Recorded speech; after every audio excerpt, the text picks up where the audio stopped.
conta disso, esses dias atrás, o Valor Econômico nos procurou para dar palestra, o Estadão. Eu entrei ao vivo esses dias num programa da Globo para explicar coisa de direito do consumidor. O Estadão me ligou, inclusive, e falou: Oswaldo, por causa daquela entrevista tua lá, então tá tendo a guerra da guerra da Ucrânia, cara, a gente queria as declarações suas sobre repercussão jurídica disso. Falei, brother, não é comigo.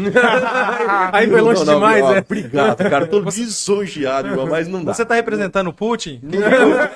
Pois é, cara, ó, o que eu for lá aqui vai ser palpite. E para um jornal dessa envergadura não dá para dar palpite, né? Então, conversa com a galera lá do Direito Internacional, vou te pôr a parte do pessoal da Comissão de Direito Internacional, que lá vai ter gente para saber disso.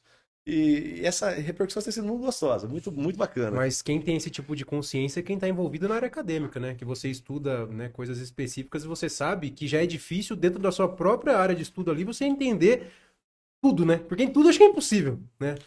Ô, Lucas, cara, é responsabilidade de informação, né? É, E isso que é o problema, inclusive, de podcasts. sim. Tem muita gente aí que tá dando palpite de coisas sem o menor conhecimento do assunto.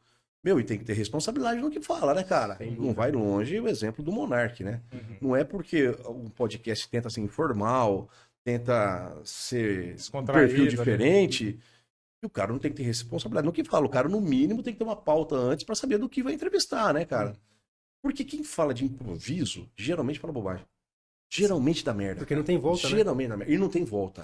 E não tem volta. Nós temos uma professora que, quando nós montamos o canal, nós convidamos ela e ela falava muito isso. Assim, falava, meninos, eu gosto, até acho legal a iniciativa de vocês, mas assim, eu não gosto muito porque o vídeo fica gravado e eventualmente se eu falar alguma coisa e a pessoa tirar de contexto ali, pode me gerar um prejuízo, então não quero. Ela já é uma professora bem antiga, então ela não aceitou o convite justamente por isso. Porque é essa responsabilidade sobre o que se fala, né? E aí, como ela é mais reservada, né? Ela não se expõe tanto, então ela ficou... Eu tenho um artigo publicado que eu apresentei uma vez na Universidade Complutense de Madrid. Chama Judas, de Amos. Amos Oz é um escritor israelense, cara. Fica aqui a dica. Tem que ler esse cara é muito... É um israelense, um judeu, que defendia a causa palestina. Então ele era odiado lá, ele era o anticristo dentro de Israel, né? Ele escreveu um livro, cara, e falava assim, eu li esse livro, daí a influência. Ele falou assim, Judas não traiu Jesus. Judas sabia, ele era rabino, ele sabia que as profecias diziam que o Messias teria que ser traído. Quando ele chegou para Jesus e falou, cara, você é o Messias, eu participo disso. Tanto é que ele ganhou 30 moedas de prata e para ele não era nada, que ele era um cara muito rico. E quando ele percebe que Jesus morreu e não ressuscitou, aí ele entra em desespero, falou, matei um inocente e se suicida. Loucura a tese do cara. Mas a gente tem direito de ser contrapopular. A gente tem direito de pensar coisas que não são de acordo com a maioria, cara. Certo. A gente tem direito de ser idiota. Foi o que o Monarca falou, mas não isso. Não, mas isso. ele assumiu o direito de ser idiota. Não, mas existe idiota e existe o racista. Então. E existe o preconceituoso, o discurso do ódio. Isso a gente não tem direito. Então, mas foi o que ele iniciou a fala dele falando justamente isso, né? Mas aí ele vai lá e defende passou do ponto. ideia, passou do ponto, né? Aí ele defende a ideia de, por exemplo, a pessoa tem direito de ser idiota, mas aí ele vai lá e usa uma coisa que é criminalizada, por exemplo... Perfeito, perfeito. É o que eu digo sempre, cara. Não existe liberdade absoluta. Isso que não entra na cabeça e não é crítica, pelo amor de Deus. Isso que não entra na cabeça de bolsonarista. Não há liberdade absoluta pra nada. Pra nada. Toda liberdade traz consigo uma responsabilidade e traz limites. Esses mesmos caras que falam que precisa ter liberdade de manifestação de pensamento, são os caras que não permitem que tenha aborto, que o cara fume maconha, que o cara tenha outros tipos de liberdade. Então ele próprio cerceia as liberdades dizendo que ele prega a liberdade absoluta. E não tô entrando no mérito se isso deve ou não ser legalizado, eu tô apenas pontuando que que se fala de liberdade absoluta como eles querem, então que fosse liberdade plena, né? Entretanto, ao passo que a gente pode acreditar que a Terra... Né? Que não a pizza, né? Plano redondo. Eu li os livros lá do Narlock, o Guia Politicamente Incorreto da História.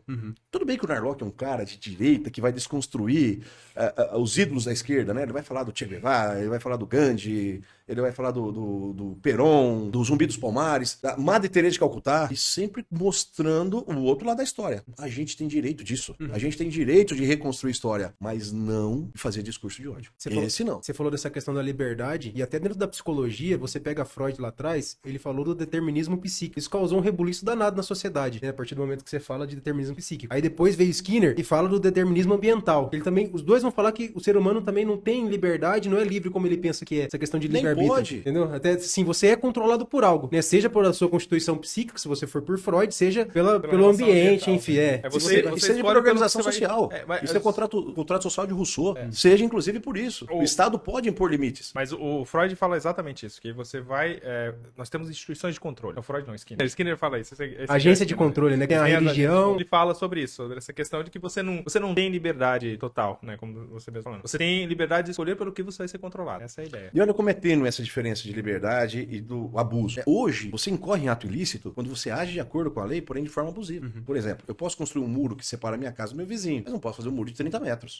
Não tem razoabilidade, não tem proporcionalidade. Tem um cara, um alemão radicado no Rio Grande do Sul. Esse cara, como a grande parte dos alemães que ali estão, é um cara que flertava com o nazismo. Ele escreveu livros, ele chama Siegfried Castan. Ele escreveu livro, olha o nome dos livros. Acabou o gás, o fim do mito. Acabou o gás, o fim do mito. Ele dizendo que a história dos judeus era falsa, por isso que acabou o gás. O outro, Holocausto Alemão. Mataram 6 milhões de judeus? Mataram 60 milhões de alemães e ninguém fala isso. Cara, é a visão dele de mundo, tá? Mas aí ele começa no livro. Porque judeu é raça inferior. Porque judeu tem que ser morto. Se matou 6 milhões, mataram um pouco. Aí não. Aí não. Até o ponto dele negar a história, dele dar a narrativa, a opinião dele. Ok, isso é parte da democracia, da pluralidade, da multifacetada sociedade que a gente tem. Mas passar o discurso de ódio, o discurso de segregação, e é exatamente esse o ponto da diferença do comunismo e do nazismo. Por exemplo, aquele idiota do Eduardo Bolsonaro, quando vem e diz o seguinte: temos que proibir o comunismo. Eu acho toda ditadura execrável. O que o comunismo fez não é nem mais nem menos bonito que o nazismo. Só que o comunismo, cara, não tem na sua essência a destruição do outro. Misoginia, né? Não tem a misoginia, não tem o racismo, não tem o antissemitismo, que é eu li Mein Kampf de Hitler. Aquilo é uma ode ao ódio. E as pessoas, e o pior, ninguém faz aquilo sozinho. Sim. As pessoas compactuavam com o que o Hitler dizia. E não foi Hitler que dizia isso, não. Isso vem de Gobineau, de raça superior, de ariano, de teutônico, que é raça superior, e o resto tem que ser execrado. E, inclusive, eles encontram células de perseguição. Se aqui no Brasil... Sabia que o segundo maior partido nazista do mundo teve aqui no Brasil? Santa Catarina, não foi? Exatamente. E aqui quem era o ser a ser perseguido? Porque poucos judeus tinham. O negro, o índio, o pobre, o miscigenado.